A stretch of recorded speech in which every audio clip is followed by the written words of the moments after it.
Mirë se vini në kanalin ton, mos harroni të bëni subscribe dhe të klikoni si përzdiles për të marrë njoftimet më të reja. Faleminderit! Mos i neglizhoni, këto janë shenjat që mëlçia dërgon kur ka nevojë për ndihmë. Nëse keni ndonjë ose të gjitha nga këto shenja, është koha që të vizitoni mjekun tuaj. Sytë tuaj bëhen të verdhë. Sytë e verdhë janë një shenjë se mëlçia juaj nuk po funksionon shumë mirë dhe ndoshta është shenja më specifike e sëmundjes së mëlçisë, thot Dr. Narayan, drejtor mjekësor i transplantimit të mëlçisë në klinikën Cleveland. Një substancë me ngjyrë të verdhë që quhet bilirubin zakonisht ndahet nga mëlçia, kështu që mund të hiqet nga trupi, por kur mëlçia po lufton mundet që të shkaktojë rritjen e bilirubinës duke çuar në zverdhjen e të bardhave të syve. Barku juaj të imbushet me lëngje.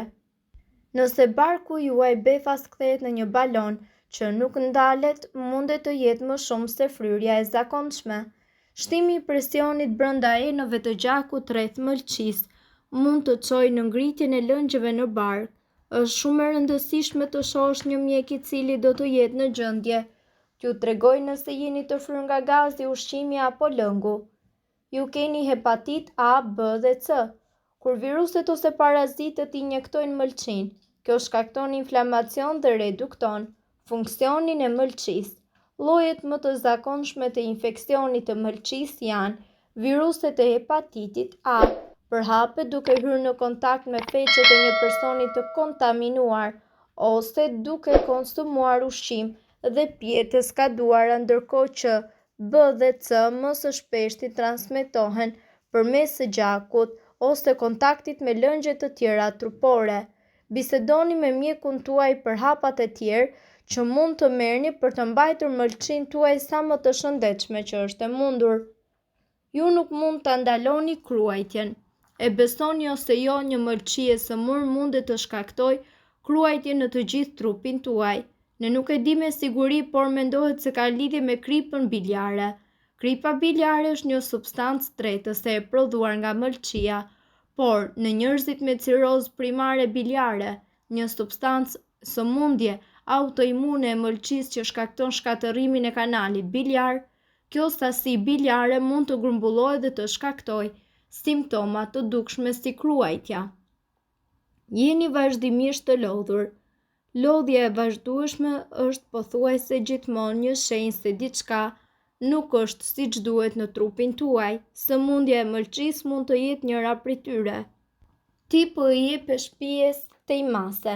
Përdorimi i tepruar dhe kronik i alkoolit mundet që të bëjë dëm të vërtet në mëlçi me kohën që përfundimisht çon në sëmundje të mëlçisë. Mëlçia ndihmon në çlirimin e trupit tuaj prej kimikateve dhe toksinave, kështu që pompimi i vazhdueshëm dhe pa pushim do të thotë se është duke punuar jashtë orarit. Ju jeni mbi peshë. Të jesh mbi peshë ose i djamosur ka ndërlikime edhe më komplekse se sa mospëlqimi në pasqyrë. Djamosja e mëlçisë jo për shkak të alkoolit është një simptom gjithnjë në rritje, veçanërisht e personat nga 40 deri në 50 vjeç, dhe në thelb do të thotë që yndyrat janë veshur rreth organit. Ndonjëherë kjo çon në cirozë që është gropëzimi i mëlçisë. Lajmi i mirë është që ju mund të menaxhoni ose të ndryshoni faktorët që rrezikojnë zhvillimin e sëmundjes si obeziteti, kolesteroli i lartë dhe diabeti. Gjithashtu, mëlçia është një nga organet më të mëdha në organizëm. Ajo ndihmon në eliminimin e mbetjeve të ndryshme nga organizmi dhe përpunimin e ushqyesve dhe medikamenteve.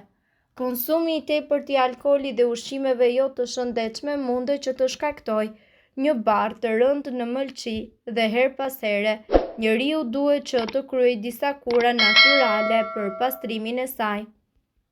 Në këtë video ju do të mësoni se si të shfrytëzoni disa pije të caktuara të cilat ju mundet i pini në mbrëmje për të pastruar mëlçin nga toksinat.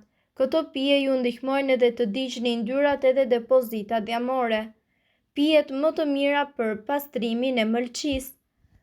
Çaj i kamomilit. Ky çaj përmban shumë antioksidant dhe ka aftësi qetësuese. Ai përmirëson cilësinë e gjumit dhe zbut nerva dhe largon stresin. Antioksidantët e kamomili luftojnë inflamacionin që i kanoset organeve dhe i pastrojnë ato nga toksinat. Çaji i kamomilit i ëmbëlsuar me pak mjalt duhet pirë çdo mbrëmje për 2 javë me radhë. Uji ngrohtë me limon. Kjo pije mund të pihet në mëngjes por edhe në mbrëmje. Nëse zgjidhni ta pini në mbrëmje, kjo pije do t'ju ndihmojë që të pastroni mëlçinë dhe të eliminoni toksina dhe mbetjet e ndryshme ushqimore. Ekspertët thonë që gjysmë ore përpara gjumit duhet të pini 200 ml ujë të ngrohtë të përzierë me lëngun e 1 limoni. Kura duhet konsumuar për 21 ditë me radhë. Çaji, xhenxhefili dhe limon. Xhenxhefili me limonin janë të mrekullueshëm, jo vetëm për rënien nga pesha, por edhe për përmirësimin e shëndetit. Ato ofrojnë shumë vitaminë C dhe antioksidantë të cilët luftojnë shumë sëmundje. Xhenxhefili dhe limoni luftojnë inflamacionin dhe eliminojnë toksinat nga mëlçia. Çaji, xhenxhefili dhe limoni duhet pirë 3 herë në javë. Për këtë çaj juve ju nevojiten 250 ml ujë, 1 fet xhenxhefili dhe lëngu i 1 gjysmë limoni. Çaji i energjikut. Ky çaj është i shkëlqyer për stomakun dhe ndihmon tretjen. Vajrat esencial të energjikut eliminojnë toksinat në mëlçi dhe në zorrën e trash. Për këtë çaj juve ju nevojiten 2 lugë gjelle me energjik dhe 250 ml ujë. Këtë kur ju duhet që ta konsumoni shpesh jo vetëm për pastrimin e mëlçisë, por edhe për qetësim. Siç e përmendëm, mëlçia mund të transformojë trupin tuaj duke e mbrojtur atë nga çdo problem që vjen nga jashtë. Mirë po, edhe rrushi i thatë është një ndër produktet e tjera e cila mbron mëlçinë dhe ndihmon në pastrimin e saj. Ky frut është një burim i përqendruar energjie, vitaminash, mineralesh dhe elektrolitesh. Nga përfitimet e tij, ne mund të veçojmë uljen e tensionit të gjakut, pastrimin e mëlçisë dhe gjithashtu mirëmbajtjen e shëndetit të zemrës. Këto kokra speciale janë efikase në mirëmbajtjen e shëndetit të syve, dhëmbëve dhe kockave. Ekspertët kanë zbuluar se mbajtja e rrushit të thatë në ujë është shumë e mirë edhe për shëndetin e mëlçisë tuaj, por edhe të gjithë organizmin. Të gjithë ushqyesit e rrushit të thatë lëshohen në ujë dhe në këtë mënyrë ato përthithen më lehtë nga organizmi. Pirja e këtij lëngu përshpejton pastrimin e mëlçisë nga toksinat, por edhe të sistemit tuaj tretës. Për përgatitjen e këtij lëngu, juve ju mjaftojnë 150 gram rrush të thatë. Vendosini ato në një kullez dhe më pas shpëlajini me ujë të bollshëm. Më pas hidheni ato në një tenxhere, shtoni 2 gota ujë dhe lëreni të ziejnë për 20 minuta. Hiqeni tenxheren nga zjarri dhe kokrat e rrushit lëreni në ujë për gjatë të gjithë natës. Të nesërmen pijeni lëngun nesër. Këtë kur mund ta përsërisni për disa ditë për të garantuar një pastrim sa më të mirë të mëlçisë. Gjithmonë tregoni të vëmendshëm që të konsumoni ushqime të shëndetshme të cilat përveç se do të mbrojnë mëlçinë, por do të ndihmojnë edhe në pastrimin e saj. Nuk është e nevojshme të përmendim se kafja dhe alkooli nuk bëjnë pjesë në këtë listë ushqimesh, aq më pak kur ju ndiqni një regjim ushqimor për të pastruar mëlçinë, nuk duhet të keni pjesë të dietës tuaj as pak. Gjithmonë, nëse gjendja juaj është kronike, ne ju këshillojmë të vizitoheni tek mjeku juaj. Këto informacione nuk kanë për qëllim të zëvendësojnë ilaçet e përshkruara nga mjeku.